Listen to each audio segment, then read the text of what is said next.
Look, I said I wasn't going to do this, but it's still June, right? Right? Well, in that case, let's get this party started.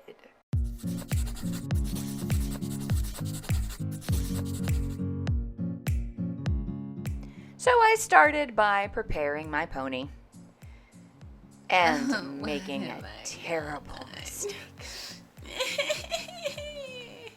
But that was okay, because while cleaning the horrible clumpy silver paint off, I had what I really thought was a brilliant idea. See, I'd always been planning on giving this Junicorn a rainbow mane. But then it occurred to me, you don't have to stop at the mane. There is absolutely no reason this sucker can't be a full-on shaggy pony situation. So then I was super enthused. But clearly, before I got to the shaggy pony situation, I was going to have to get the rest of the doll ready. I don't know if any of you have ever worked with Sculpey that's 5 or 6 years old, but let me tell you, it's real hard getting it pliable enough to work with. You have to be insistent about the whole thing. Nevertheless, I did triumph, and eventually, my ponycorn had a horn.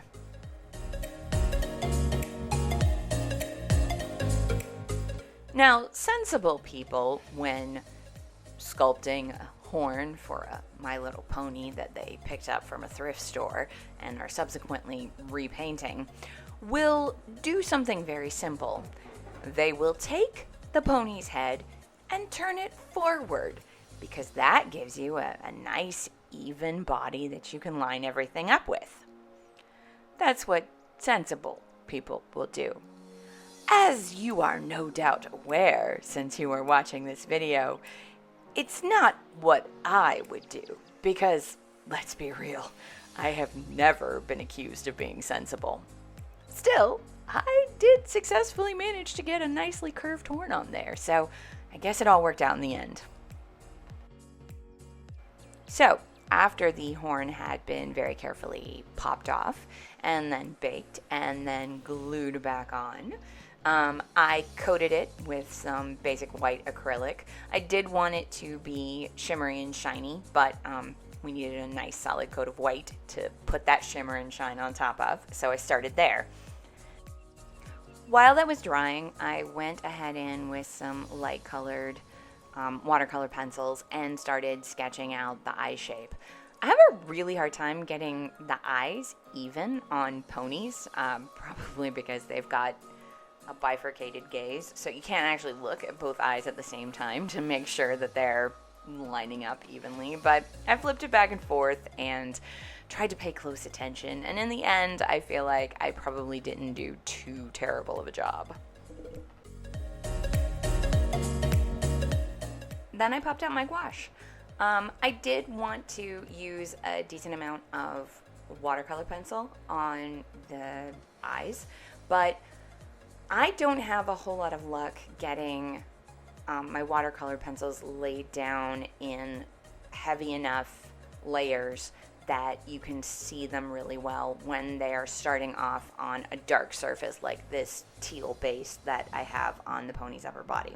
So before I drove myself crazy trying to do that, I just thought it would probably be for the best if I grabbed my gouache and I put down a layer of white. I knew I was going to end up touching up the whites of the eyes anyway, eventually. So go ahead and start with that nice white layer so that I could actually see what I was doing and get some good color out of the watercolor pencils.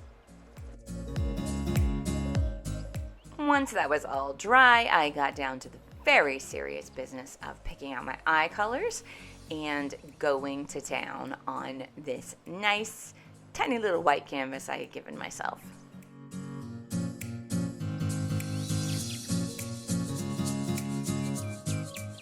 I found that I actually really like working on My Little Pony eyes, despite the fact that it's difficult to get them to line up initially.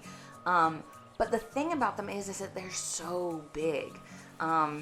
It's a lot more space to work with. So instead of doing, an itty bitty little Monster High or Ever After High eye, where you're trying to get all of this incredible detail, and at least for some doll artists, a certain amount of realism beyond what the standard factory paint comes with. Working with a larger eye gives you a bigger scale that you can practice things in. So if you are an aspiring doll customizer, which I'm going to be real, I just do this for fun. I don't know that I'm ever going to be any good at it. But if you're an aspiring doll customizer and you want a canvas to practice your eyes on, I have to highly recommend giving My Little Ponies a shot, because that big old eyeball just, I mean, you can go to town on it.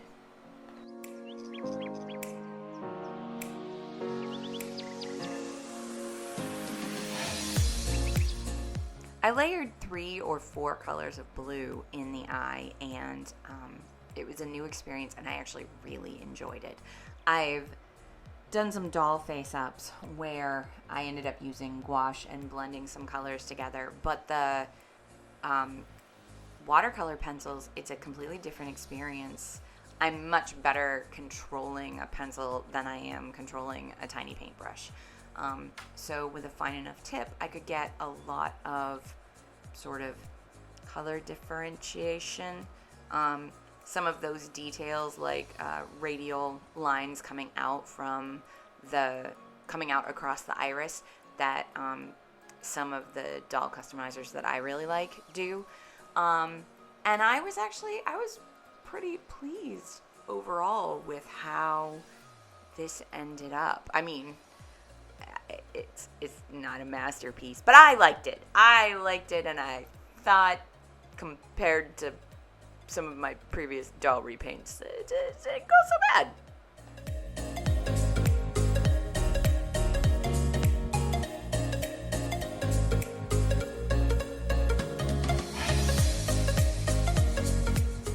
After that, it was time to touch up the whites of the eyes. I did want to put some shading in there, so that it maybe looked like the eyelashes were casting a shadow onto the eye, but I wanted to make sure that I wasn't going to be undoing any work that I did. So I went ahead and hit the whites of the eyes once I'd gotten the irises all sorted out. I'm not a huge fan of the white eyelash look. Generally, I like a nice dark lash, but I did feel like her little pony eyes just needed a little bit more highlight down there. I felt like they were blending in a bit too much with that dark line. And particularly on film, I really feel like those little white highlights in among the lashes really add something. The horn got the first of many coats of pearlescent paint on top of the white. I don't know how many it was by the end, and I also used more than one kind. I really wanted it to shimmer, and honestly, it does when all is said and done in any kind of light. But I'm not sure how well it reads on camera, which is really a shame. But I got that horn nice and pearly. At last, we were ready for the bit I was most excited about. Now look, I have nothing against the smooth, svelte ponies that are the bread and butter of the My Little Pony brand. You know what? It's fine. Some people have some attitude about it because, they're super anthropomorphized, and not just anthropomorphized, but also anthropomorphized in a way that kind of vaguely sexualizes them. But honestly, I don't care that much. It's fine. It's whatever.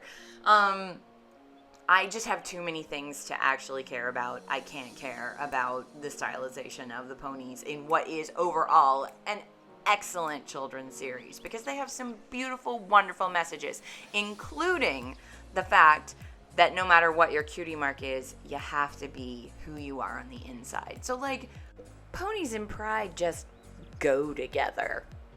We interrupt this brief dissertation on My Little Ponies in order to give a shout out to everyone who's ever struggled to open a super glue bottle the second time you used it.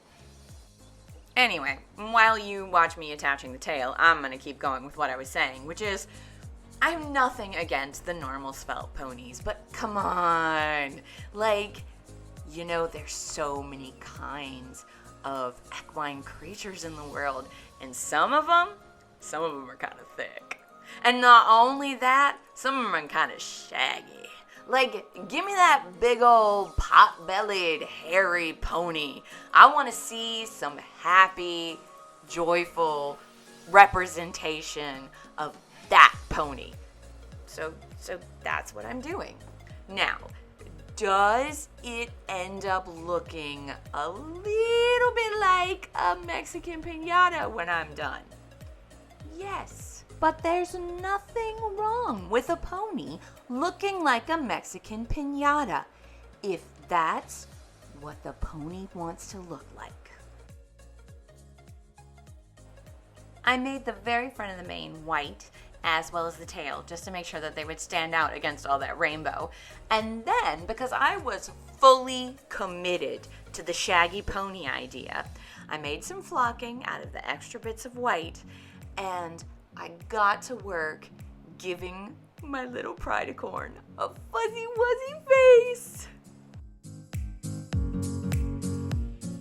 I really have to figure out a better angle for recording when I'm working on something three-dimensional. So there she is, my beautiful, glorious, incredibly fluffy Predicorn. Honestly, I'm really pleased with how she turned out, and I hope you enjoyed her too. If you like my art, or the art of any artist here on YouTube, please consider liking and subscribing. It really does help. Thanks!